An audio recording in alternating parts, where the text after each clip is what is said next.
Positions पर हैं। लेकिन ये बात भी सही है और ये जो है हम लोगों के लिए बहुत तकलीफ की बात है कि आज भी हिंदुस्तान में लड़की को पैदा होने पे दफन कर दिया जाता है। फीमेल फीटिसाइड प्रैक्टिस होती है, गांव में नहीं जैसा कि आप और मैं समझते हैं, इस शहर में, मुंबई शहर में, दिल्ली में, हरियाणा में, पंजाब में, महसाना में, सिर्फ इस जुर्म के लिए notions of masculinity. Why is it that masculinity is about power, about rippling muscles, about rescuing?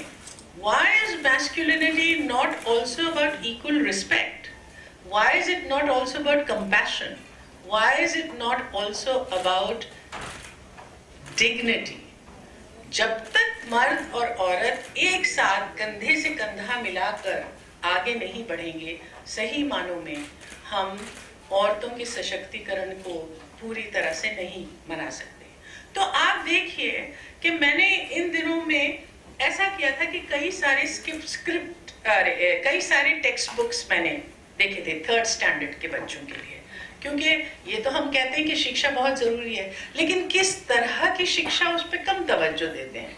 तो मैंने कहा चलो मैं देखती हूँ। तो 3rd स्टैंडर्ड की टेक्स्ट बुक्स में एक सवाल आता है, माँ कहाँ है? आपको क्या लगता है उसका जवाब क्या होगा? माँ रसोई घर में है। उसके साथ दूसरा सवाल होता है, पिता कहाँ है? जवाब होता है, पिता दफ्तर में है। तो मैंने पार्लियामेंट में उठ के ये बात कही थी कि ऐसा क्यों नहीं हो सकता कि सवाल हो माँ कहाँ है, जवाब हो माँ दफ्तर में है, पिता कहाँ है, जवाब हो पिता रसोई घर में है। ये क्यों नहीं हो सकता है कि माँ और पिता दोनों रसोई घर में हैं और माँ और पिता दोनों दफ्तर में हैं?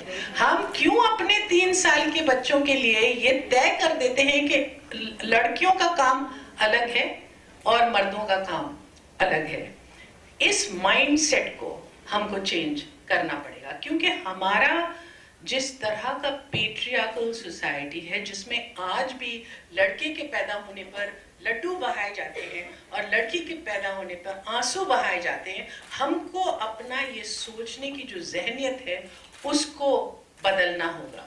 उसके बदलने के लिए हमको कुछ कदम उठाने पड़ेंगे, जिसमें लड़की और लड़के का जो रिश्ता है उसके अंदर जो हायरार्की है उसको चेंज करना पड़ेगा।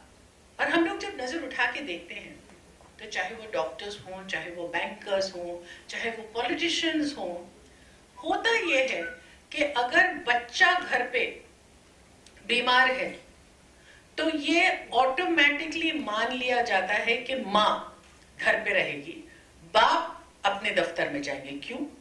माँ डॉक्टर है, माँ आर्किटेक्ट है, माँ पॉलिटिशियन है, माँ के पास वो ही सब मजबूरियां हैं जो शौहर के पास हैं। तो सिर्फ औरत से ये क्यों उम्मीद करी जाती है कि जो पेरेंटिंग का काम है वो सिर्फ लड़की करेगी?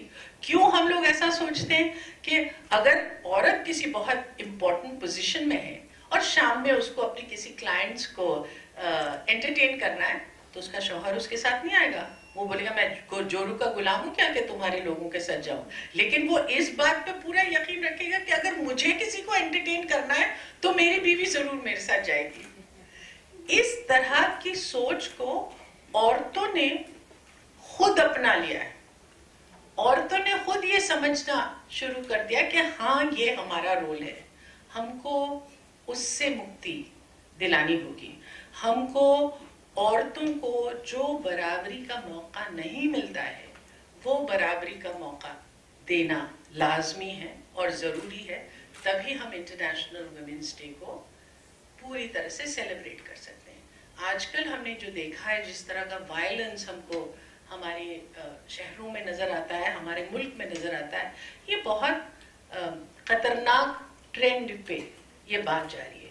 उसमें ये देखा है कि आमतौर पे लड़की को ही दोषी ठहराया जाता है।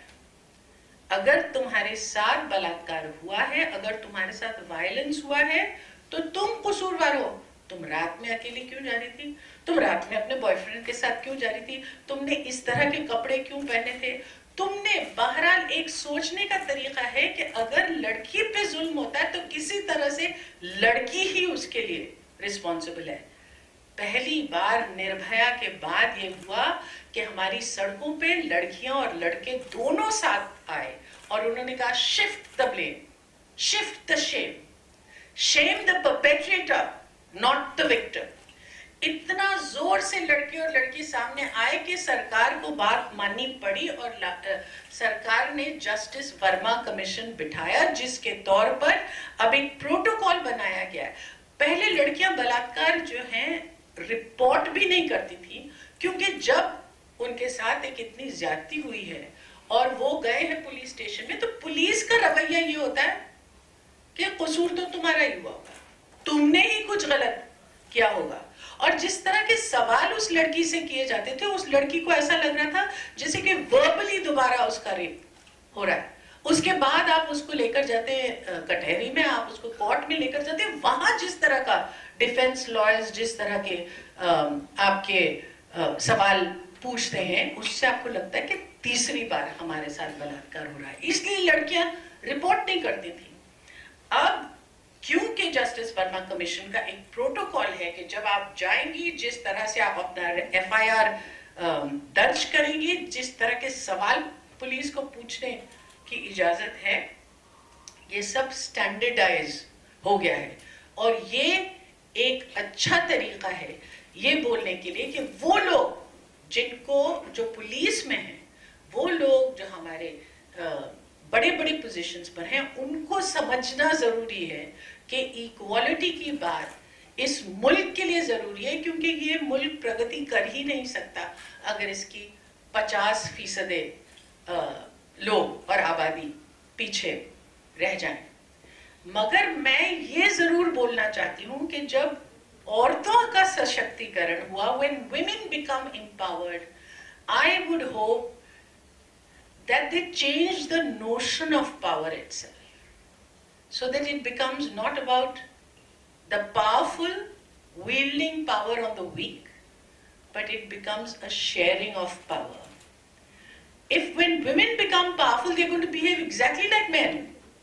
There's going to be no change in our society. The fact that we are women should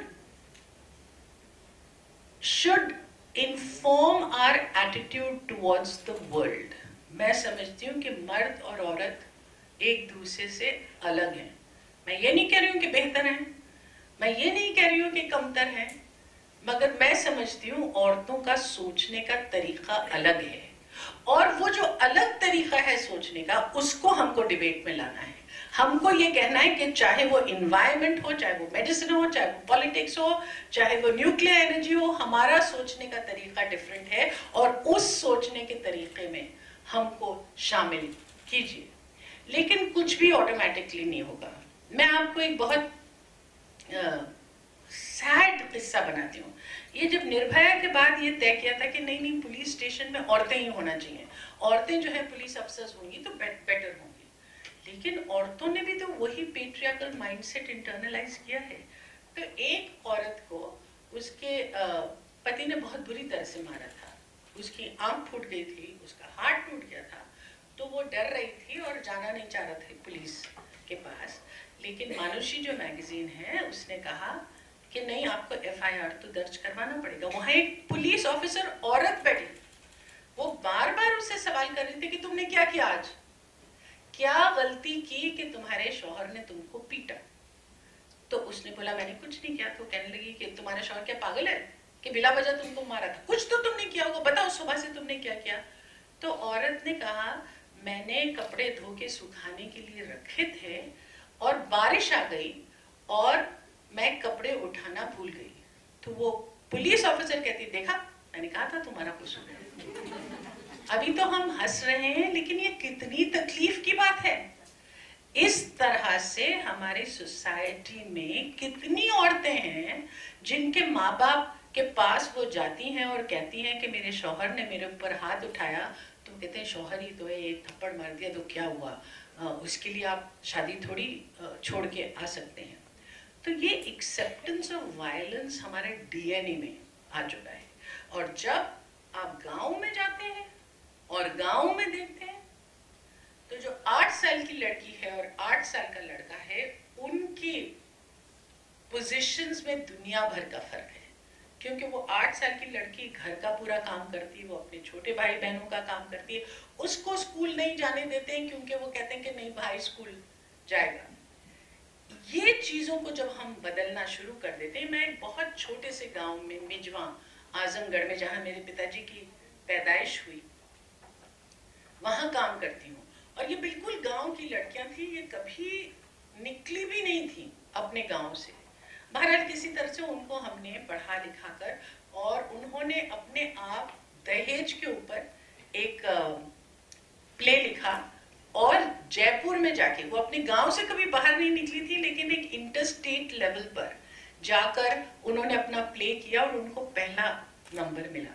तो आप सोचिए, वो लड़की, हमारे गांव में ये बहुत होता था कि लड़कियों की शादी 18 साल से पहले हो जाती थी। 12 साल की उम्र में सब लोग अपना सिंदूर लगा के आ जाते थे, और हमने बहुत कोशिश की थी इसको नहीं करने की, लेकिन वो कहते थे कि ये हमारे पास ट्रेडिशन है, ये वो। हमने बहुत बोला ये गैर कानूनी है, मत करो, ये लड़की की सेहत के लिए अच्छा नहीं है, लेकिन कोई नहीं माना। अब जब इनको, हमारी स्कूल की, कैफे आजमी स्कूल की लड़कियों को ये अवार्ड मिला, तो वो लड़की ने आके स्कूल में कहा कि इस अवार्ड की बुनियाद पर मैं अपनी किस्मत बदलूंगी, मैं अपने माँ बाप को ये बताऊंगी कि मैंने कुछ करके दिखाया है।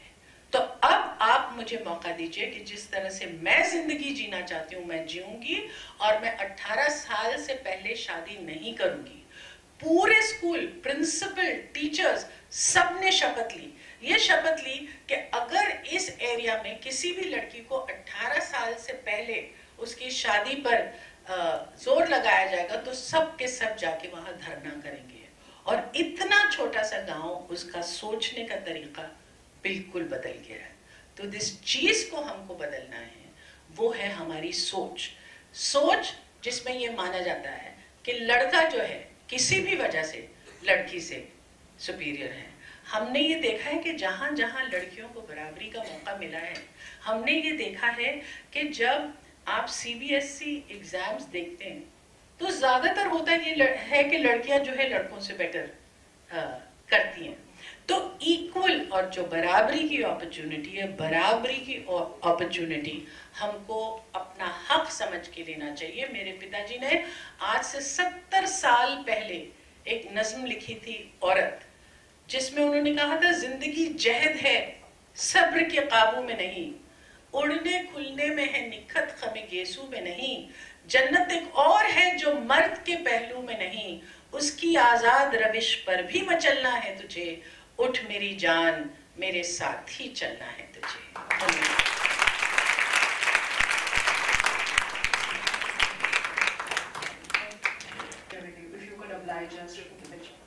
So I request all the consultants to come forward, girls from Magic Bus to come forward, and yes, you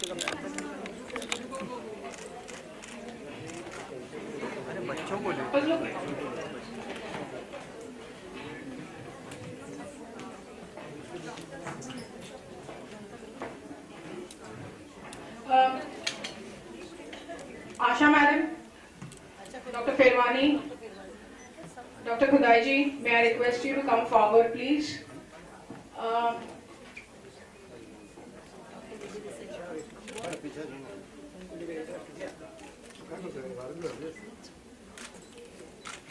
Madam.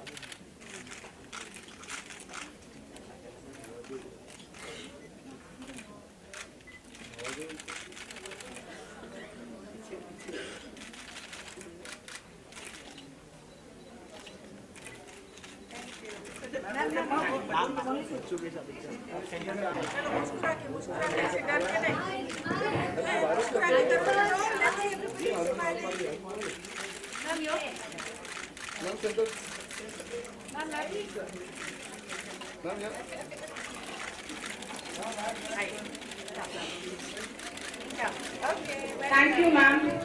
We thank you on behalf of the hospital for being a part.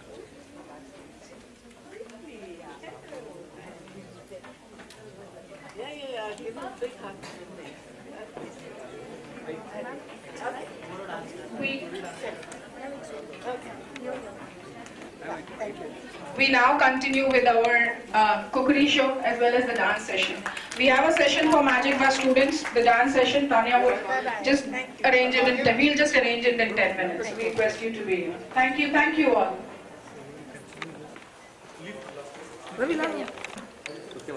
मुझे ऐसा लगता है कि हिंदुस्तान एक ऐसा मुल्क है जो कई सदियों में एक साथ जीता है। हम लोग 19वीं, 20वीं और 21वीं सदी में एक साथ जीते हैं और उसकी वजह से बहुत सारे कॉन्ट्रडिक्शंस हैं।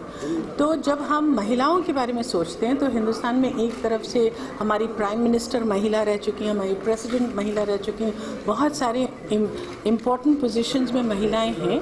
लेकिन ये भी सच्चाई है कि आज भी लड़की को पैदा होने पर उसका गला घोट दिया जाता है और फीमेल फीटिसाइड आज भी प्रैक्टिस की जा रही है हमारे शहर में, साउथ मुंबई में, साउथ दिल्ली में, हरियाणा, पंजाब, गुजरात।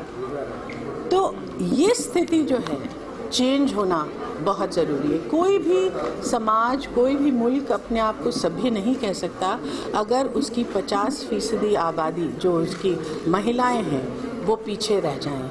इसलिए ज़रूरी है कि हम बराबर का मौका अपनी महिलाओं को दें, बराबर का मौका अपनी लड़कियों को दें, उनकी तालीम की फ़िक्र करें, उनके किसी तरह की उनके पास सलाहियत होनी चाहिए जिसके ऊपर वो अपने पाँव पे खड़ा हो सके।